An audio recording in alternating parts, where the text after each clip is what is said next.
Guys, what's up? We're here at the MrMaple Show. We're here at the open house. We got Danny here. You made a little bit of a drive from Texas, right, man? Almost. I flew. Okay, so I would have driven. I would have. So how are you getting these plants back, man? You just shipping them on back home? We bought every seat on the plane to put plants in. I'm kidding. Well, you guys better be shipping, because if you're not, I got some problems as a deal. We will get those shipped out, guys. We'll work this out. Yeah, we'll figure something out off camera.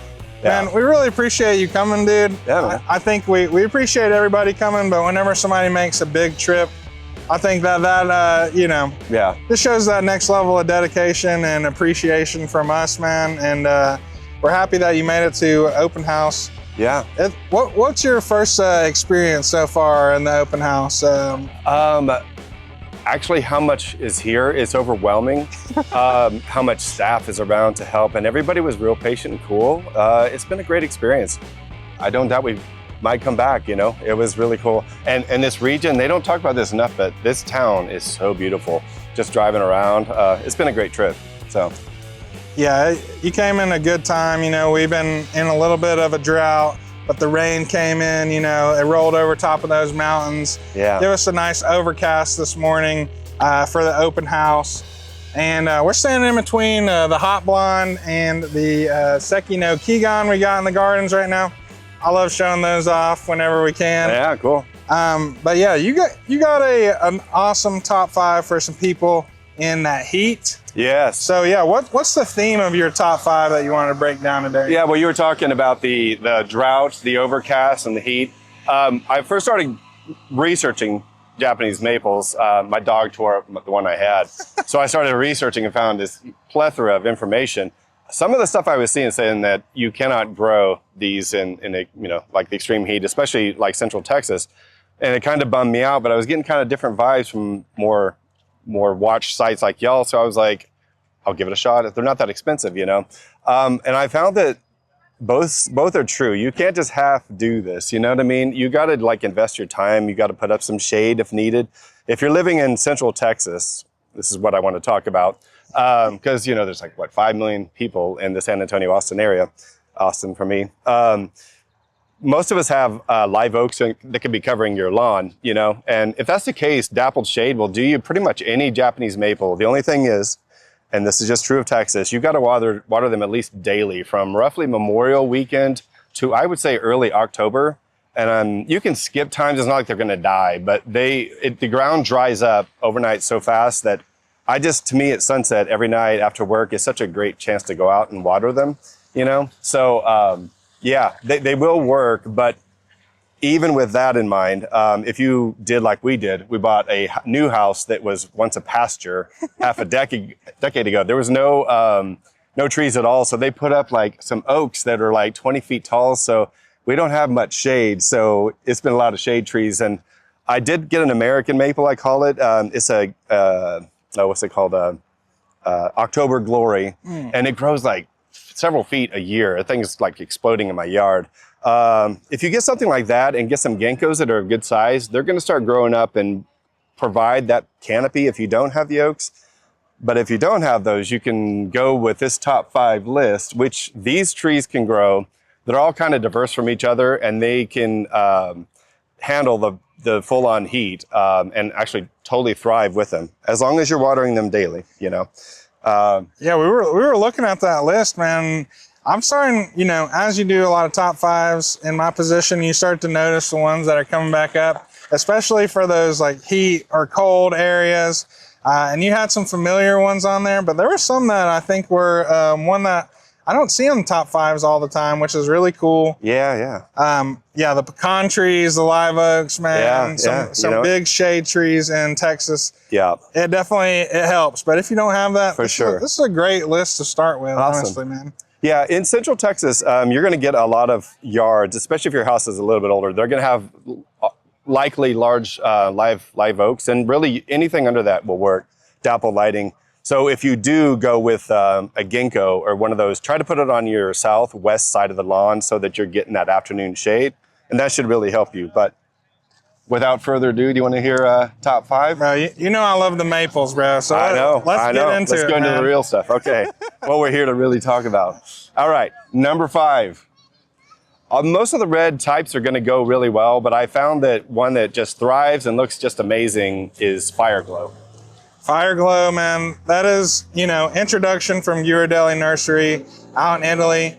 And, you know, I like the Italian stuff sometimes. You know, I like a little spaghetti. I like a little Alfredo. You ever tried pizza? It's good stuff, man. I like some pizza too. Guys, Fire Glow, it is like the pizza of maples, I feel like, man. You know, it's like, I haven't seen a bad one, I feel like, man. You know, right. That's just going to be a nice kind of mid-sized growth Japanese maple. It's going to get kind of that nice regular tree form that you're looking for. But man, whenever that sun starts to shine through, kind of has like this double layered leaf where you get like this hints of orange underneath of the red. And I just love that one. Yeah, cool. I'm really torn on my number 4. I have a tie because either of these would work. And I wasn't sure if I'd go with Shishigashira, which is great and would look really good. But I feel like Siriu is going to take it only because it grows so fast and it really gets out there. Something you probably want if you don't have, I mean, you need shade in Central Texas, not just for the trees, but for yourself. You know what I mean? So let's go with Siriu for number 4. That's a hard decision to make, man. It is. I mean, because with both of those, you like are kind of, you're in the same ballpark with like diversity of maples, but they're on kind of different ends of the spectrum. Totally. Shishigashira, I mean, we'll talk a little bit about that one just because I hear people talking about that for the heat just constantly. Constantly. It is just like a super hardy tree. You know, it's just one of those classics from like the 1700s, kind of late 1700s, and it's just been passed through, you know, whenever you got 300 years of a resume on a Japanese maple, I think that should let people know, hey, like this one's pretty legit. Yeah. Shishigashira, amazing fall color. I know that might not be something that you guys. Does. Okay. It does. Yeah. All right, get some nice fall color in Texas out there with the Shishigashira. Yeah. But then, man, Siriu, dude.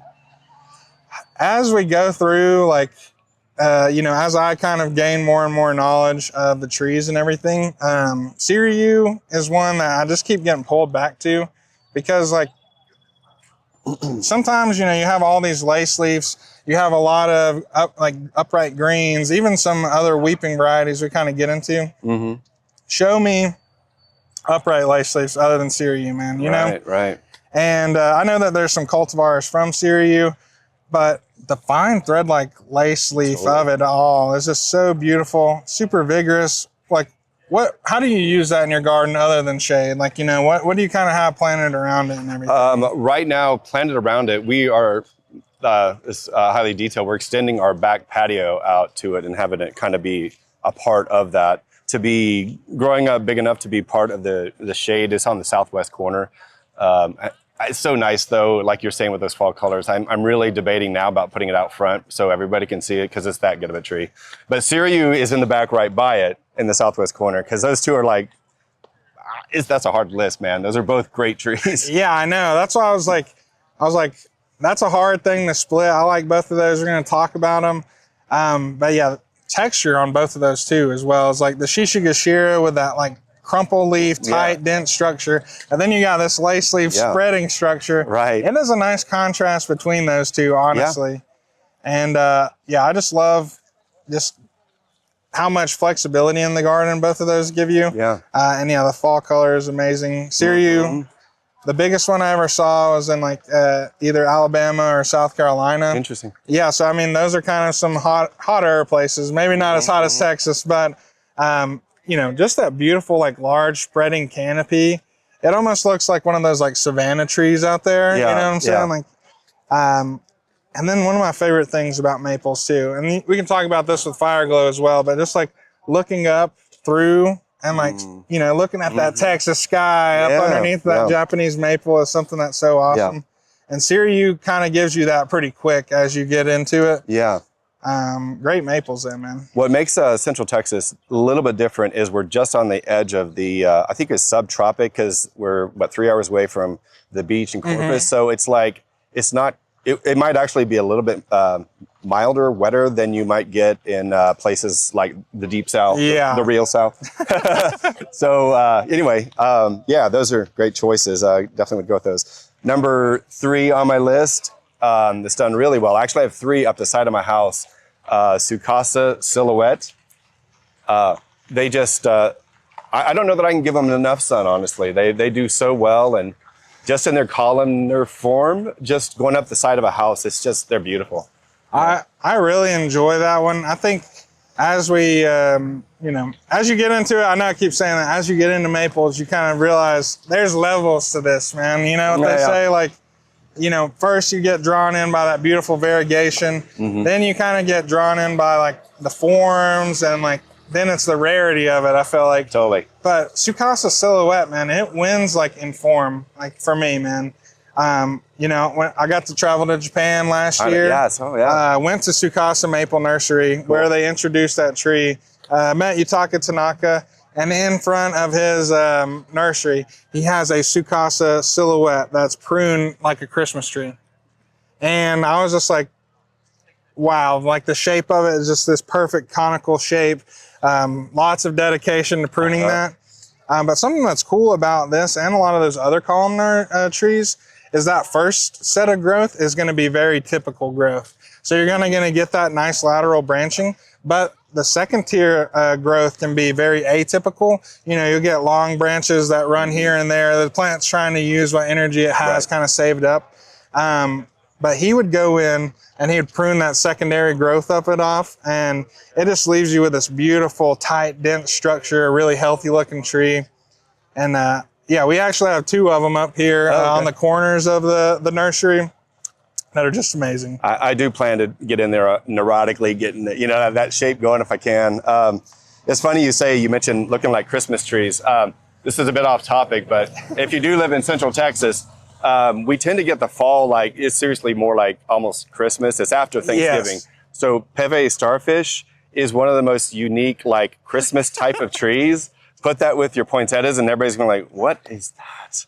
You know, just saying. That is a pretty good point, honestly. It's not great with the sun, but put it in shade and bring it out at Christmas time, and people will be like, you're the coolest. Got the Christmas stars coming out, guys. Totally, yeah. I love that idea, honestly. It's like, that's something that I don't get to think about too often because our fall is kind of like the October, November range. Yeah. But maples and Christmas, man, I know that, that's a pretty nice little theme you got going on right there. It's kind of weird, but yeah, that's how it kind of works out. Yeah. Number 2, man? Number 2. Yes, I've been torn on these 2. They've been flipping back and forth. I'm making my decision now. This is tough because either of these is the number 1. But Baton Rouge, we have 3 of them. They're a Sengokaku type of tree.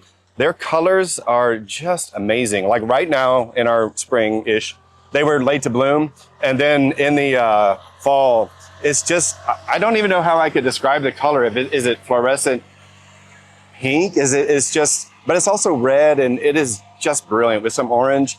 And oh man, I really think if people in Central Texas knew these could grow, you wouldn't be able to keep these in stock because they're from Texas, right? Warren, Texas? Yeah, they found Matt and Tim. They like to tell some stories over and over again. And the Baton Rouge one is one that I've heard many a time. Me too, man. So yeah, just like hearing about this amazing coral bark that's growing in Texas. Matt and Tim, they put on their adventure caps, they load up the truck, and they head on down. Yeah. And that was one of the first like coral barks, other than Sengokaku, that I was like exposed to.